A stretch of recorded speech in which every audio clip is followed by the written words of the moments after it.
The burden that has fallen on this country has been heavy. 400,000 have sought asylum here in the last 4 years. Over 100,000 people now live in asylum accommodation, and over half of refugees remain on benefits 8 years after they have arrived. To the British public who foot the bill, the system feels out of control and unfair. It feels that way because it is. The pace and scale of change has destabilised communities. It is making our country a more divided place.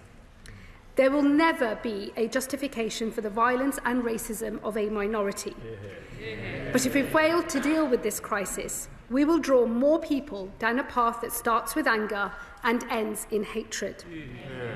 I have no doubt about who we really are in this country. We are open, tolerant, and generous. But the public rightly expect that we can determine who enters this country and who must leave. To maintain the generosity that allows us to provide sanctuary, we must restore order and control. Rather than deal substantively with this problem, the last Conservative government wasted precious years and £700 million on their failed Rwanda plan, with the lamentable result of just 4 volunteers removed from the country. As a result, they left us with the grotesque chaos of asylum seekers housed in hotels, shuttled around in taxis, with the taxpayer footing the bill. My predecessor as Home Secretary picked up this dreadful inheritance and rebuilt the foundations of a collapsed asylum system. Decision-making has been restored, with a backlog now 18% lower than when we entered office. Removals have increased, reaching nearly 50,000 under this government. Immigration enforcement has hit record levels, with over 8,000 arrests in the last year. The Border Security Bill is progressing through Parliament, and my predecessor struck a historic agreement with the French, which means small boat arrivals can now be sent back to France. These are vital steps, but we must go further. Today we have published Restoring Order and Control, a new statement on our asylum policy. Its goals are twofold.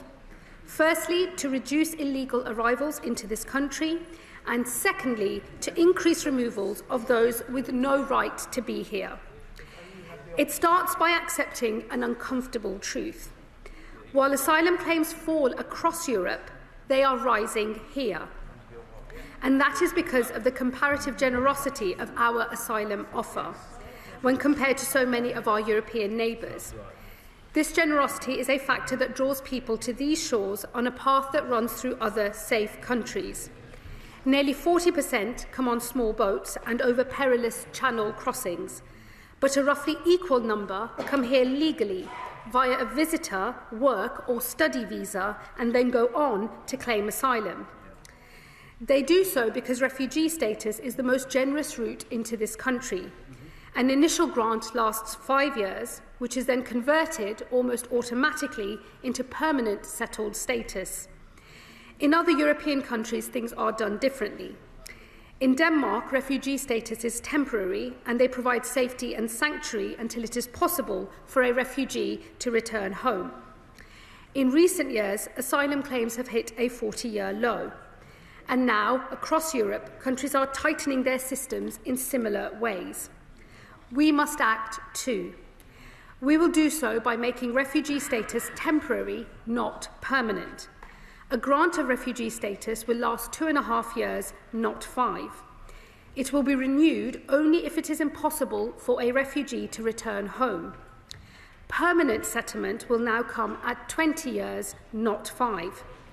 I know this country welcomes people who contribute, and for those who want to stay and are willing and able to, we will create a new work and study visa route solely for refugees, with a quicker path to permanent settlement. To encourage refugees into work, we will also consult on removing benefits for those who are able to work but choose not to.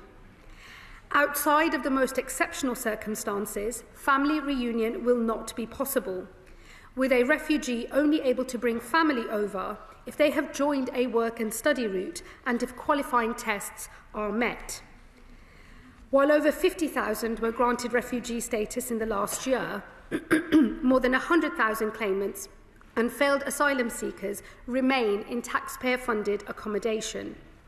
And we know that criminal gangs use the prospect of free bed and board to promote their small boat crossings. We have already announced that we will empty asylum hotels by the end of the Parliament, and we are exploring a number of large military sites as an alternative. We will now also remove the 2005 legislation that created a duty to support asylum seekers, reverting to a legal power to do so instead. While we will continue to support those who play by the rules, those who do not, be that through criminality or antisocial behaviour, can have their support removed. We will also remove our duty to support those who have a right to work. It is right that those who do receive support pay for it if they can. So those with income or assets will have to contribute to the cost of their stay.